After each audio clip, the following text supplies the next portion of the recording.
मशहूर थी। राधा, आज तुम आधा घंटा देरी से आई थी।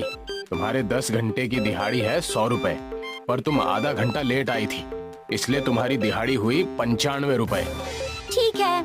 मैं हिसाब किताब में एकदम पक्का हूँ। कल से समय पर आ जाना, समझी? जी मालिक। सेठ गिरधारी लाल दूसरों के साथ ही नहीं बल्कि अपने खुद के परिवार के साथ भी कंजूस था। इस बार मैंने 2 बोरी चावल बोले हैं, आप किराने वाले को पैसे दे देना। अरे बाबा, 2 बोरी चावल? इतने सारे अनाज का हम क्या करेंगे? अरे, इस महीने मेरे दोनों भाई आने वाले हैं। अब वो जवान है, खाना तो खाएंगे ही ना। सत्यानाश! अरे मैं हूँ कि मर मर के पैसे जमा कर रहा हूँ और तुम उसे लुटा रही हो। क्या जरूरत है तुम्हारे दोनों भाइयों को यहाँ आने की? वो उनके कॉलेज की छुट्टी है, कई सालों से मुझसे मिले भी नहीं, तो मैंने बोला कि दोनों आ जाओ। अरे बददिमाग औरत, तू खुद चली जाती ना अपने मायके कुछ दिनों के लिए। ये तो मैंने सोचा ही नहीं। अरे तो सोच, तू मायके जाएगी तो भाइयों के साथ माँ बाप बहनों सभी से मिल लेगी। हाँ, वैसे भी कई सालों से मैं अपने मायके नहीं गई। अरे तो जल्दी जा, सोच क्या रही है? मैं कल ही तेरी टिकट करवाता हूँ। ठीक है। गिरधारी लाल ने 1 बोरी अनाज बचा लिया और वो बहुत खुश था, पर उसे कहाँ पता था कि उसकी पत्नी का मायके जाना उसे इतना ज्यादा महंगा पड़ेगा। शाम को रेणुका बाजार से ढेर सारी शॉपिंग करके लौटी। अरे बाप रे, ये सब क्या है? शॉपिंग है और क्या। पर इतनी सारी? हाँ, अब जब मायके जाऊंगी तो खाली हाथ थोड़ी ना जाऊंगी। आपकी इज्जत का भी तो सवाल है, वरना मेरे मायके वाले कहेंगे कि रेणुका का पति तो कंजूस है, कुछ भी नहीं भेजा। आपको पता है, मैंने फिर भी आपके बहुत पैसे बचा लिए हैं। और वो कैसे? मैंने ये सब सेल में खरीदा है, 50% की छूट पे। हे भगवान, कोई तो इस बेवकूफ को समझा दो। तू चाहे सेल में खरीद या ना खरीद, फिर भी पैसे तो गए हैं ना। हाँ, वो तो है। गिरधारी लाल अपनी पत्नी को डांटता रहा, पर क्या फायदा, गिरधारी लाल के पैसे तो चले ही गए। खैर, अगले दिन गिरधारी लाल की पत्नी ट्रेन में बैठकर अपने मायके चली गई। अब कम से कम कुछ दिनों तक मेरे पैसे बचे रहेंगे। कुछ दिनों के लिए गिरधारी लाल बहुत खुश था। उसके घर में राशन भी बहुत कम ही आ रहा था। वो रोज रोज दाल चावल बनाकर खा रहा था। इसे कहते हैं ना पैसों की बचत। वरना रेणुका होती तो ये लाओ वो लाओ, ये सब्जी वो पनीर, बाप रे बाप, कितने पैसे नष्ट हो जाते मेरे। लगभग 1 महीने बाद रेणुका लौट आई और अब गिरधारी लाल के चेहरे पर उदासी छा गई। ये सब सामान लेते हुए आना। हाँ, 5 किलो शक्कर, 4 किलो दाल, 2 किलो घी, 10 लीटर तेल, इतने सारे सामान की जरूरत कैसे नहीं है?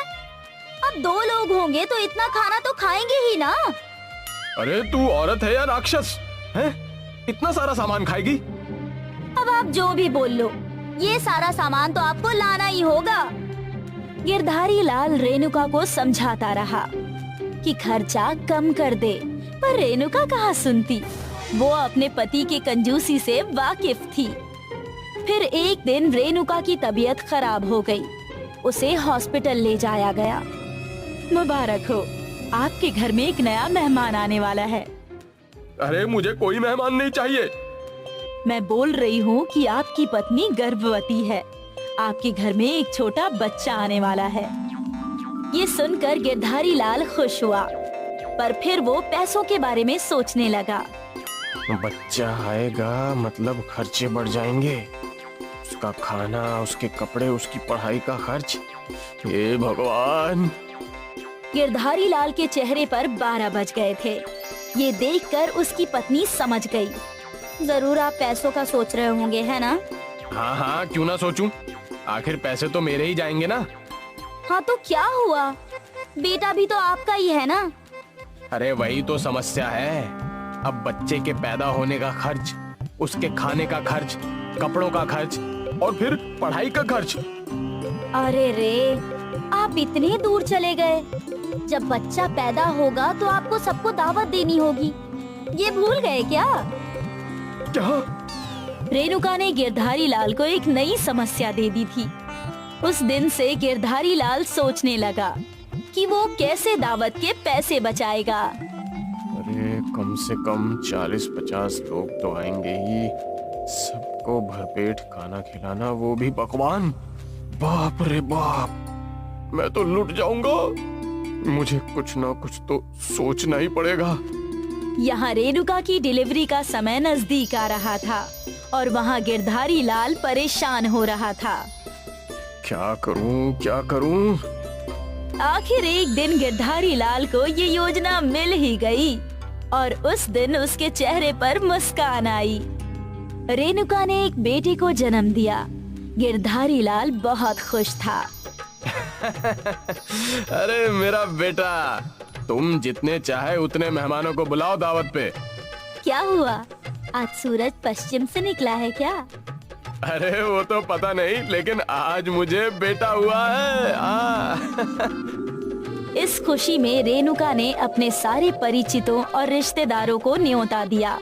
वो कब से सबको दावत पर बुलाना चाहती थी, पर गिरधारी लाल की कंजूसी की वजह से वो कर नहीं पा रही थी। दावत वाली रात को गिरधारी लाल के घर में मेहमानों की भीड़ लगी थी। गिरधारी लाल ने अपने नौकर को आवाज लगाई। अरे शंभू, सभी मेहमानों के सामने पकवान रख दे। शंभू ने हर आदमी के सामने एक प्लेट रखी जिसमें बस 2 लड्डू थे। बस 2 लड्डू देखकर लोग हैरान रह गए। अरे ये क्या, बस 2 लड्डू? अरे आप कंजूस से और क्या अपेक्षा कर सकते हैं? अरे कम से कम यहाँ बुलाकर हमारा अनादर तो नहीं करना चाहिए था। लोग उठकर जाने ही वाले थे कि अरे अरे रुके रुके रुके, ये आपका अनादर करने के लिए नहीं, बल्कि ये एक खेल है। आपके सामने 2 लड्डू हैं। जब आप वो खा लेंगे तो 2 और लड्डू रख दिए जाएंगे, फिर 2 और ऐसे करते करते आप बेहिसाब लड्डू खा सकते हैं। और हर लड्डू खाने के लिए आपको 10 रुपए भी मिलेंगे। क्या कहा भैया, 10 रुपए? अरे वाह वाह वाह वाह वाह, ये लड्डू आपको बिना हाथ मोड़े और बिना मुंह को प्लेट में लगाए खाना होगा। अरे भला ऐसे भी कोई खा सकता है क्या? जरूर ये कंजूस हमें कुछ खिलाना ही नहीं चाहता। हाँ बिल्कुल, लगता है ये इसका कोई षड्यंत्र है। खाना खाने बैठे सभी लोग गिरधारी लाल की कंजूसी समझ चुके थे। इसी भीड़ में एक समझदार युवा था, गणेश। गणेश को एक तरकीब सूझी। वो सरपंच के पास गया और उन्हें अपनी योजना बताई। वाह, ये तो बहुत ही अच्छा आइडिया है। गणेश ने सभी गांव वालों को एक एक करके अपनी योजना बता दी और सारे खुश थे। और गिरधारी लाल को कुछ समझ नहीं आ रहा था कि आखिर ये हो क्या रहा है। ये लोग कितनी भी कानाफूसी कर लें, लेकिन कोई तरीका ही नहीं है जिससे ये लोग मेरे लड्डू खा सकें। पर गिरधारी लाल की ये गलतफहमी टूट गई जब उसने देखा कि सभी लोग अपने बगल में बैठे लोगों को लड्डू खिला रहे थे। अरे ये क्या? लोग लड्डू खाए जा रहे थे और गिरधारी लाल का सेवक लड्डू परोसे जा रहा था। मैंने 10 लड्डू खा लिए, लाओ मेरे 100 रुपए। हाँ भैया, मैंने तो 16 लड्डू खाए गिरधारी भाई। ये आपका अच्छा था, लड्डू भी खा लिए और पैसे भी दोगे। ये खेल रोज खेला करो हैं? पैसे ले और निकल यहाँ से, चल।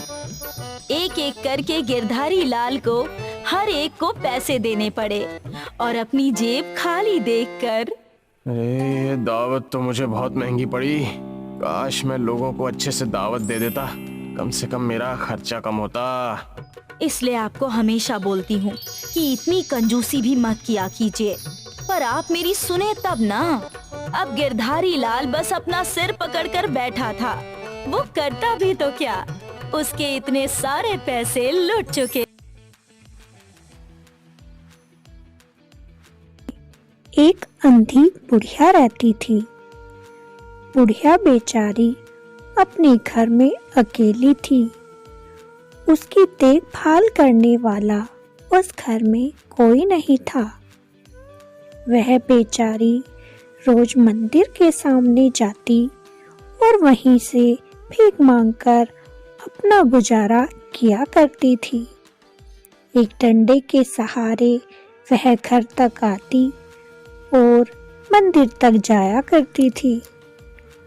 अंधी बुढ़िया को मंदिर के आसपास के लोग सभी जानते थे, इसीलिए हर कोई उसे कुछ न कुछ पैसे वहां पर दे दिया करता था और उस अंधी बुढ़िया का गुजारा चल जाया करता था।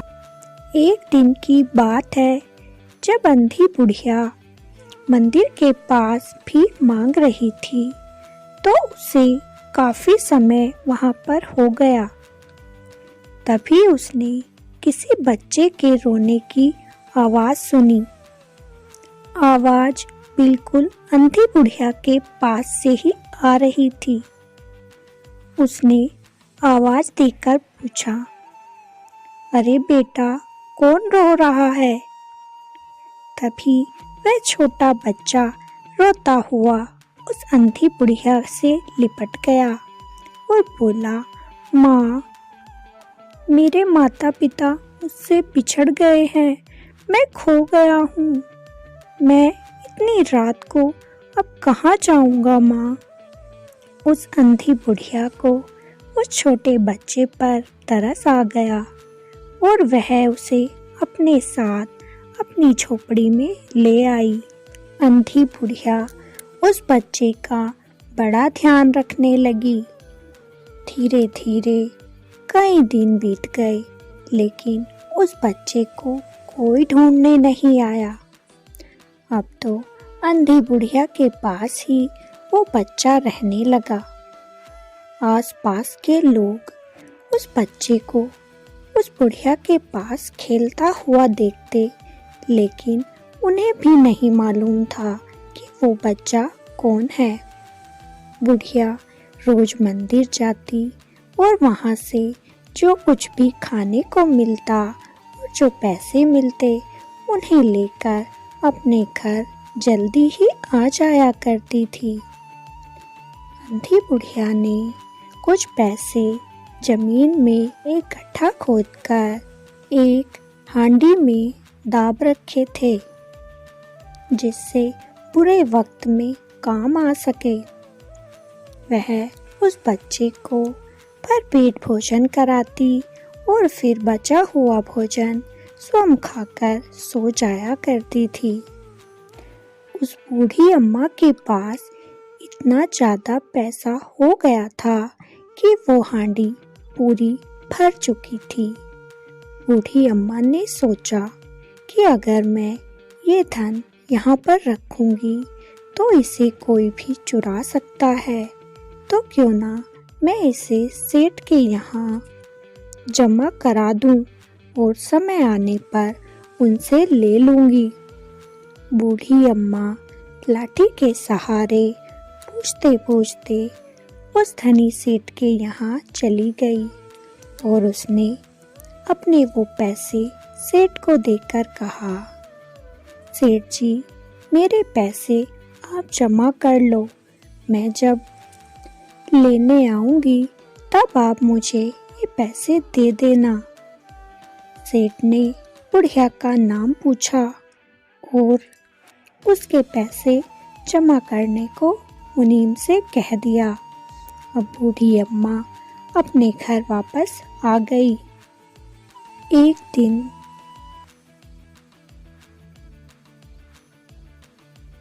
रही थी तो तभी बूढ़ी अम्मा को लगा कि उस बच्चे का शरीर बहुत ज़्यादा तप रहा है। तभी उस बच्चे को चक्कर आए और वो गिर गया। बूढ़ी अम्मा ने सोचा कि इस बच्चे की तबीयत बहुत ज़्यादा खराब हो गई है, तो मुझे इसे डॉक्टर को दिखाना पड़ेगा। इसीलिए वह उस सेठ के पास आई और उससे अपने पैसे वापस मांगने लगी। तभी वह सेठ बोला, अरे मेरे पास तुम्हारे कोई पैसे नहीं हैं। कौन से पैसे?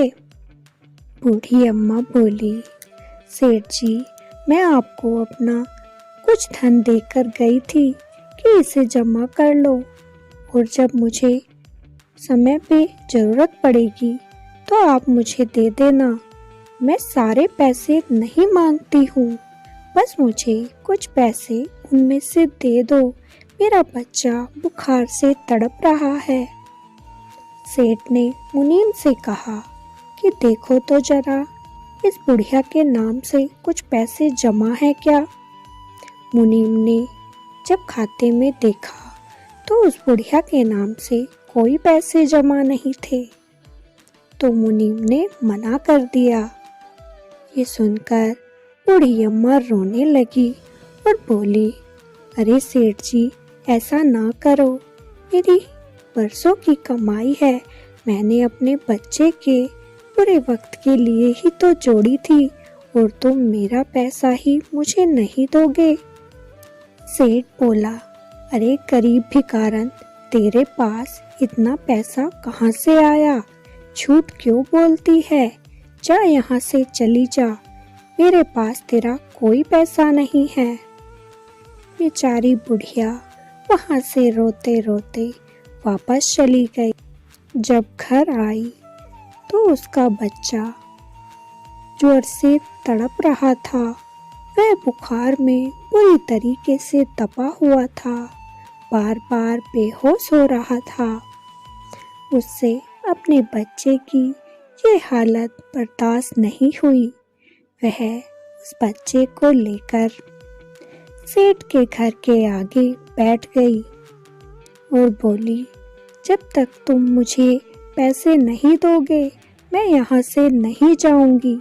मेरा बच्चा मर जाएगा सेठ जी, कुछ पैसे दे दो, भगवान की सौगंध, मैंने तुम्हें अपने पैसे दिए थे, ऐसा ना करो सेठ जी। बुढ़िया का रोना पीटना सुनकर जब सेठ उसे भगाने के लिए बाहर आया तो उसने उस बच्चे की ओर देखा और उस बच्चे को देखता ही रह गया, क्योंकि वो बच्चा और कोई नहीं, सेठ का ही बच्चा था, जो कि कुछ समय पहले एक मेले में उनसे खो गया था। काफी ढूंढने के बाद भी वो उन्हें नहीं मिल पाया था। सेठ ने बुढ़िया की कोई बात नहीं सुनी और वह उस बच्चे को गोद में लेकर अंदर की ओर जाने लगा। बुढ़िया बोली, अरे सेठ जी, पैसा नहीं देना तो मत दो, लेकिन मेरे बच्चे को मुझसे छीनकर मत ले जाओ। तभी सेठ मुनीम से बोला, जल्दी से डॉक्टर बुलाओ, मेरा बच्चा बुखार से तड़प रहा है। बूढ़ी अम्मा ने जब ये बात सुनी तो बोली, अच्छा, मेरे पैसे तो अपने बना ही लिए, क्या अब मेरे बच्चे को भी अपना बना लोगे? तभी सेठ बोला, अरे माई, ये मेरा ही बेटा है, कुछ समय पहले मुझसे बिछड़ गया था। मैंने बहुत ढूंढा लेकिन मुझे नहीं मिला। आज बड़ी मुश्किल से ये मुझे मिला है। अब मैं इसे खुद से दूर नहीं होने दूंगा। मैं जी जान लगा दूंगा इसे ठीक कराने में। जब बूढ़ी अम्मा ने ये बात सुनी तो बोली, तुम्हारा बेटा है तो तुम जी जान लगा दोगे। अगर किसी और का बेटा होता तो मरने के लिए छोड़ दिया होता। वाह सेठ जी, तुम भी बहुत बुरे हो, मेरे बच्चे को भी मुझसे छीन लिया। सेठ ने उस बुढ़िया की एक न सुनी और उस बच्चे को लेकर अंदर चला गया। बूढ़ी अम्मा रोते रोते वहाँ से अपने घर आ गई। अब तो डॉक्टर भी हार मान चुके थे, क्योंकि उस बच्चे का बुखार कम हो ही नहीं रहा था। वह बूढ़ी अम्मा को याद करता और माँ बोलकर फिर से बेहोश हो जाता था। डॉक्टरों ने उसकी हालत को देखकर कहा, देखो सेठ जी, ये बच्चा किसी को याद करता है। जब तक वो औरत इसके पास नहीं आएगी, ये बच्चा ठीक नहीं हो पाएगा। आपको उस औरत को ढूंढकर इसके पास लाना ही होगा। सेठ जी उस बूढ़ी माई के पास गए और उनके पैरों में गिर गए। बोले, बूढ़ी माई, मुझे माफ कर दे, तू मेरे साथ मेरे घर चल, मेरा बच्चा मर रहा है, वो तुझे याद करता है। अगर तू नहीं जाएगी तो वो तड़प तड़प कर मर जाएगा।